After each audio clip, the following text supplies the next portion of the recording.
ರೇಣುಕಾಸ್ವಾಮಿ ಕೊಲೆ ಪ್ರಕರಣಕ್ಕೆ ಸಂಬಂಧಪಟ್ಟಂತೆ ಆರೋಪಿ number 1 accused number 1 Pavithra Gowda ಅವರಿಗೆ ಜೈಲಲ್ಲೇ ಇವತ್ತು ಬರ್ತ್ಡೇ ಸೆಲೆಬ್ರೇಟ್ ಮಾಡ್ಕೊಳ್ಬೇಕು ಅನಿವಾರ್ಯ. ಕಾರಣ ಹುಟ್ಟು ಹಬ್ಬದ ಸಂಭ್ರಮದಲ್ಲಿದ್ದಾರಂತೆ ಪವಿತ್ರ ಗೌಡ. ಸಂಭ್ರಮಕ್ಕಿಂತ ಸ್ವಲ್ಪ ಟೆನ್ಷನ್ ಅಲ್ಲಿ ಇದ್ದಂಗೆ ಕಾಣಿಸುತ್ತೆ.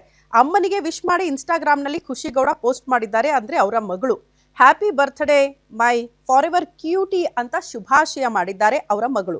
ತಾಯಿಯ ಫೋಟೋ ಹಾಕಿಕೊಂಡು ಖುಷಿ ಗೌಡ ಭಾವುಕವಾಗಿ ಒಂದು ಪೋಸ್ಟ್ ಹಾಕಿಕೊಂಡು ಸಮಯ ಎಷ್ಟು ವೇಗವಾಗಿ ಹಾರಿ ಹೋಗ್ತಾ ಇದೆ ಅಂತ ನಂಬೋದಕ್ಕೆ ಸಾಧ್ಯ ಆಗ್ತಾ ಇಲ್ಲ ಅಂತ ಪವಿತ್ರ ಗೌಡ ಅವರ ಮಗಳು ಖುಷಿ ಗೌಡ ಹಿಂಗಂತ ಪೋಸ್ಟ್ ಮಾಡ್ಕೊಂಡಿದ್ದಾರೆ. ನಿನ್ನೆ ಜೊತೆ ಕಳೆದ ಸಮಯ ತುಂಬಾ ಕಡಿಮೆ ಅಂತ ಕೂಡ ಆ ಪೋಸ್ಟ್ನಲ್ಲಿ ಅವರು ಉಲ್ಲೇಖ ಮಾಡ್ಕೊಳ್ತಾರೆ. ಇನ್ಸ್ಟಾಗ್ರಾಮ್ನಲ್ಲಿ ಪವಿತ್ರ ಗೌಡ ಫೋಟೋವನ್ನ ಮಗಳು ಖುಷಿ ಗೌಡ ಹಂಚಿಕೊಂಡಿದ್ದು ಬೇಸರದ ಜೊತೆಗೆ ಅಮ್ಮನಿಗೆ ಬರ್ತ್ಡೇ ವಿಶ್ ಮಾಡಿದ್ದಾರೆ.